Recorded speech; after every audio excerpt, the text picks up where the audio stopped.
Bem-vindos ao E2. O convidado panorâmica de hoje é jornalista, é diretor da Notícias TV e também formador na área da comunicação. Connosco, Nuno Azinheira. Olá, Nuno. Seja bem-vindo. Tu apresentas o Ainda Bem que Vieste na RTP Informação. O que é melhor, é estar no papel de entrevistador ou no papel de entrevistado? O que é que te parece? O que é que te parece que um homem que faz há 26 anos não faz outra coisa que se não perguntar, o que é que te parece que é mais confortável? Acho que é melhor como entrevistador. Sinto-me mais confortável nesse papel, naturalmente, mas habituei-me também nos últimos anos a estar um bocadinho neste e, portanto, aprendi também a saber responder, até porque é bom saber responder para depois poder saber perguntar melhor. Exatamente. E o que é que tu procuras numa entrevista? Exatamente aquilo que tu estás à procura nesta, que é tentar saber alguma coisa que não saibas ainda ou que os nossos espectadores não saibam ainda. O que se procura numa entrevista é precisamente surpreender quem nos está a ler, a ouvir ou a ver. Portanto, se uma entrevista nos não dá pelo menos alguma coisa de novo do entrevistado, ela pode ser uma conversa muito saborosa, mas falta-lhe ali um bocadinho de sal. Quando tu consegues extrair do entrevistado algum pormenor que o espectador lá em casa, ou o leitor, ou o ouvinte, não sabia ainda, é porque ela foi bem conseguida. Portanto, eu acho que o principal, o mais importante num jornalista, no momento em que está a entrevistar, é colocar-se do lado do espectador, é colocar-se do lado do consumidor, que é o que é que eu gostaria, enquanto espectador, saber desta pessoa. E, portanto, eu acho que esse exercício é muito importante para um jornalista. E há novidades em relação ao Ainda Bem que Vieste? Há novidades. O Ainda Bem que Vieste, que está agora a fazer um ano, foi no início deste mês que comecei a fazê-lo na RTP Informação, agora a RTP3. Recomeçamos agora. O programa era suposto ter uma temporada de 13 episódios, ou quando muito, duas temporadas, portanto 26 episódios. Acabou por ter 45, portanto foi porque aparentemente terá corrido bem.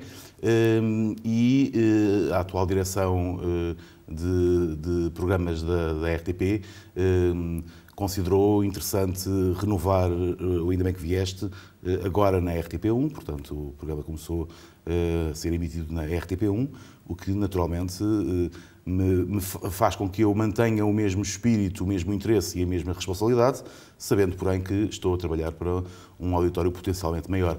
Mas eu não mudo o sentido das minhas perguntas, nem o interesse dos meus convidados, consoante tenha 20 mil espectadores, ou tenha 30 mil ou 40 mil.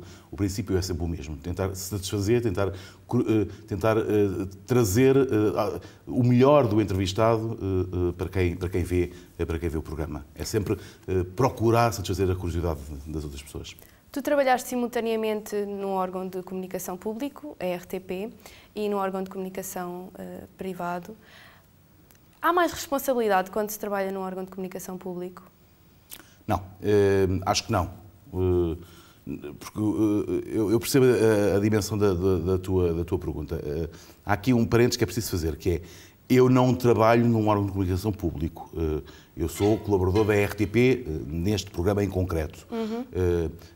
E, portanto, sou, digamos que, um prestador de serviços da RTP. Certo. Mas eu já trabalhei, eu já fui dos quadros de uma empresa pública de comunicação. Eu fui jornalista durante 6 anos da agência Lusa, que é uma empresa do Estado, e que tem também essa missão de serviço público. A agência Lusa tem uma missão de serviço público muito específica e muito concreta, muito importante, um papel muito importante que a Lusa tem e que a maior parte dos portugueses desconhece e que a maior parte dos jornalistas, infelizmente, desdenha. Porquê é que achas que isso acontece? Porque a Lusa tem um trabalho de retaguarda muito importante, é um trabalho com menos visibilidade. Por natureza, uma notícia da Lusa não é assinada pelo jornalista, é um trabalho de um coletivo. A Lusa não trabalha para produto final, a Lusa trabalha no fundo, é uma espécie de mediador, trabalha para as redações. Mas na Lusa, eu trabalhei na agência Lusa com alguns dos meus maiores mestres no jornalismo, foram jornalistas da agência Lusa e foi na Lusa que eu os conheci. Portanto, muito do que eu sei hoje no jornalismo aprendi na Lusa. Alguns dos melhores jornalistas portugueses de hoje trabalham na Lusa. E eu, quando vejo alguns colegas meus a desdenharem o trabalho da Lusa, acho que é uma perfeita injustiça e um grande cinismo, porque muitos jornalistas, ou a maior parte dos jornalistas, para não dizer a esmagadora maioria dos jornalistas, não sobrevive sem a Lusa. Porque hoje os jornais, as redações dos jornais e das televisões e das rádios têm cada vez menos meios e, portanto, a Lusa é cada vez mais importante, porque se a Lusa vai a um acontecimento, eu, órgão de comunicação, escuso de enviar também um repórter, porque a Lusa já lá está. Isso acontece em alguns assuntos de agenda, não de agenda própria, mas de agenda, conferências de imprensa, assuntos mais institucionais. Mas também na recolha de informação própria, a Lusa é muito importante, até porque tem uma redação muito grande com correspondentes em todo o país. A Lusa é muito importante. Falaste dos teus mestres. O que é que os jornalistas jovens de hoje em dia não sabem quando chegam a uma redação? Eu não gosto muito de ter verdades absolutas sobre isso. Eu acho que os jornalistas jovens não sabem hoje, quando chegam a uma redação, mais ou menos aquilo que não sabiam há 20 anos. Hoje o ensino do jornalismo é mais diversificado, é mais prático. Nós estamos numa escola neste momento, os espectadores estão a ver-nos na RTP2, mas este programa é um programa da Escola Superior de Comunicação Social. Portanto, nós estamos a fazer este programa numa escola, com um estúdio que é, os espectadores veem aqui ao nosso lado, atrás, um cenário, mas isto é um cenário virtual. Portanto, é um estúdio de televisão como o que eu uso, onde eu gravo o programa na RTP. E, portanto, hoje as universidades, as escolas politécnicas, os institutos, os centros de formação têm hoje uma maior diversidade e têm hoje equipamento que permite fazer com que os alunos sejam saiam dos institutos de ensino com maior tarimba prática para fazer as coisas. Ou seja, apesar de terem menos oportunidades. Apesar de terem menos oportunidades.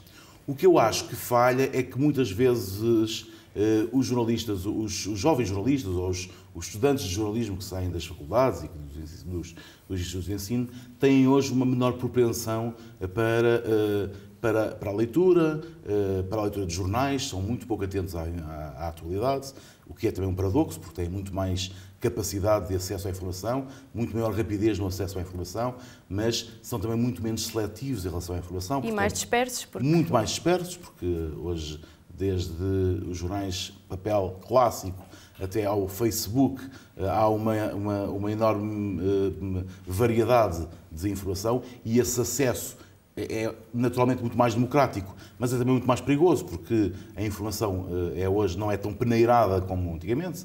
Hoje nós chamamos de informação um bocadinho a quase tudo e, portanto, há esse paradoxo que é faculdades, politécnicos, centros de formação mais bem preparados, uma maior diversidade de cursos, muitos profissionais que estão no ativo a darem aulas, que era uma coisa que antigamente não acontecia. Há 20 anos eram mais professores de carreira docente que davam aulas, menos professores profissionais que estavam no ativo.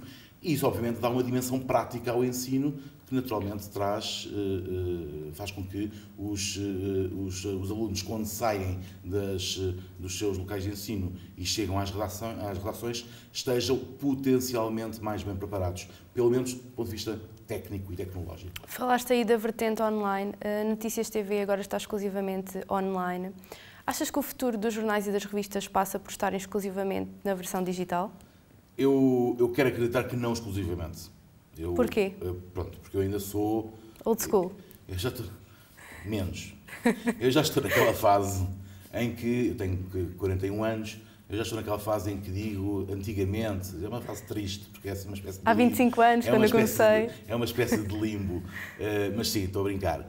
Mas eu gosto muito de papel, eu cresci a ler papel e, portanto, eu quero acreditar que o papel vai continuar a existir. Noutros modos, naturalmente. Eu acho que a informação generalista tenderá a ser cada vez mais online. A informação especializada acho que pode continuar a ser em papel. E a televisão? Mais moderna.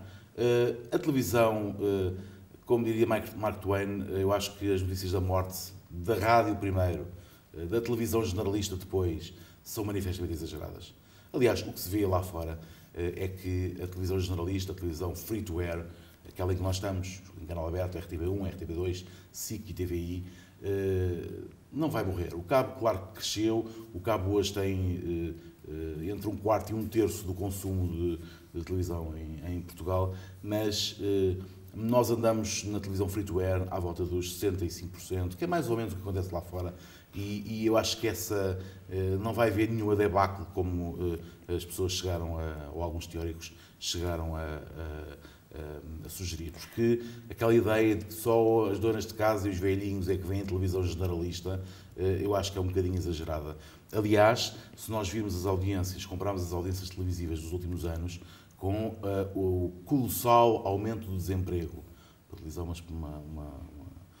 adjetivo que muito em voga nos últimos anos, o colossal aumento de desemprego nos últimos anos, que fez com que mais gente em idade ativa estivesse em casa, fez com que, por exemplo, os programas de daytime tenham crescido em termos de audiência nos últimos anos. Mas um bom programa mede-se apenas pela audiência?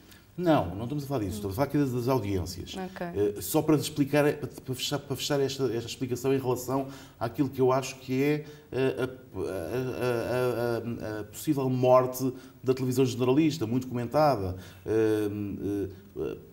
A televisão por cabo, obviamente, é mais exigente, é uma televisão mais apurada, é uma televisão que chega mais ao público mais urbano e mais jovem. Respondendo à tua pergunta, é evidente que a qualidade do programa de televisão não se mede só pelas audiências. Mas as audiências servem para aferir o gosto das pessoas. E é bom que as pessoas não tenham esta noção e não percam de vista esta noção. A televisão é um negócio. A comunicação é um negócio. Vou chocar alguns. O jornalismo é um negócio. Como tu dizes, o jornalismo não é voluntariado. O jornalismo não é só voluntariado. Claro que o jornalismo é uma missão e o jornalista não pode deixar de ter esse sentido de missão. Mas o jornalista não pode deixar de perceber que hoje, sobretudo hoje, cada vez mais,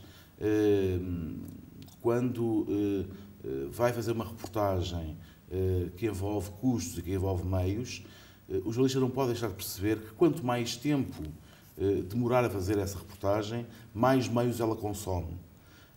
E é por isso que o jornalismo de investigação está muito... É por isso que o jornalismo de investigação hoje está reduzido para 2 ou 3 jornalistas em Portugal. Enfim, estou a exagerar com o 2 ou 3, mas é por isso que hoje há menos jornalismo de investigação em Portugal, porque é caro e porque as redações deixaram de apostar nele, precisamente.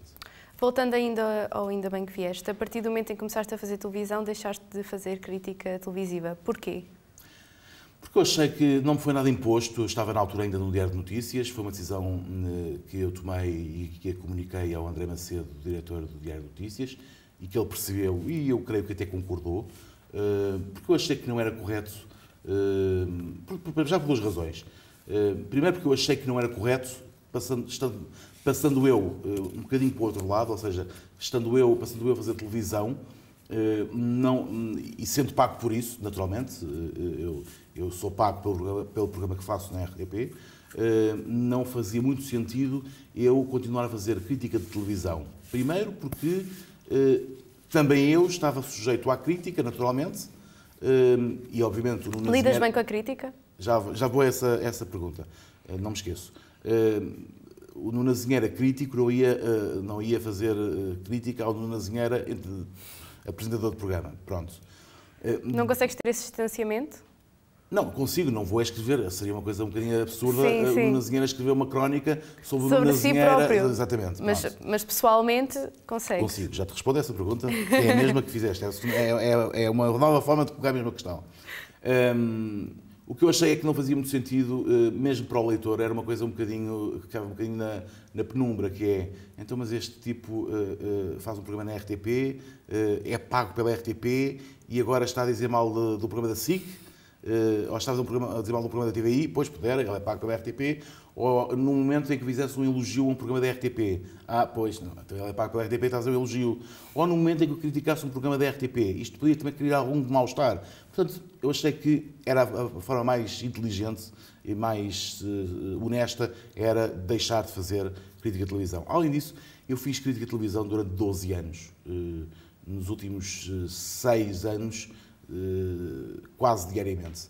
E, portanto, há ciclos que se abrem e que se fecham. Eu fiz este ano 26 anos de profissão e a minha vida tem ciclos, são gavetas que se abrem e que se fecham. Não quer dizer que não volte a abrir algumas dessas gavetas, mas fiz uma pausa para já na crítica de televisão, até porque gosto muito de fazer televisão e, portanto, não é para já minha intenção voltar à crítica. Tens saudades de fazer rádio? Em relação à crítica, convivo bem com a crítica, é algo que eu acho que com a idade se aprende. Ninguém gosta de ser criticado. Não me venham dizer que eu sou uma pessoa muito transparente, gosto muito, critica, vai à vontade. Ninguém gosta. Pronto. Dito isto, eu acho que com a idade as pessoas amadurecem. Quer dizer, é a tendência normal da vida. E com esse amadurecimento há também um posicionamento diferente em relação também à crítica. E, portanto, eu hoje olho para a crítica numa perspectiva construtiva, se ela for honesta, se ela for construtiva, se não for gratuita e destrutiva, eu acho que faz todo sentido. Tenho saudades de fazer rádio. Mas há novidades para breve ou não? Fiz rádio. Estás num ótimo registro. Eu disse há pouco que tenho 26 anos de profissão. Comecei numa altura em que se começava muito cedo, em que não havia os problemas que vocês hoje têm para entrar no mercado de trabalho. Mas havia outros. Havia outros, seguramente, mas comecei a fazer rádio com 15 anos, portanto os primeiros 10 anos da minha vida foram a fazer rádio. Depois a minha vida encaminhou-se para a imprensa e para a televisão e, portanto, acabei por não voltar a fazer rádio. Fiz uma pequena colaboração com o Rádio Clube Português na altura em que estava o João Adelino Faria no Rádio Clube Português, mas tenho imensas saudades de fazer rádio e, portanto, o meu objetivo é voltar a fazer rádio, claro. Até porque é a primeira paixão. É a primeira, mas a maior? Joana, eu sei que a rádio é também um bichinho grande teu e tu estás a fazer televisão. Sim. E eu agora podia-te devolver a pergunta a perguntar-te o que é que gostas mais? Estás aqui a fazer o que estás a fazer ou a fazer rádio? Não vou fazer, seria uma maldade em frente aos espectadores fazer-te esta pergunta. Mas a rádio é sempre, os espectadores sabem, e lá em casa já ouviram seguramente esta expressão, a rádio é um bichinho que quando entra não sai. E, portanto, naturalmente, tendo eu 41 anos, continuando eu a trabalhar 13, 14 horas por dia, tendo eu uma excelente capacidade de organizar nas várias gavetinhas do meu dia as minhas múltiplas tarefas, vou conseguir arranjar espaço e tempo para voltar a juntar duas coisas de que gosto muito, que é, por um lado, fazer rádio, de qual tenho saudades, e, por outro lado, ser útil nas áreas em que tenho conhecimentos, casar essas duas áreas. Temos de terminar, Nuno. Muito obrigada por teres aceitado o nosso convite e teres estado aqui hoje. Ainda bem que vieste. Obrigada. Obrigado, Joana. O Panorâmica de hoje fica por aqui. O E2 também. Voltamos para a semana.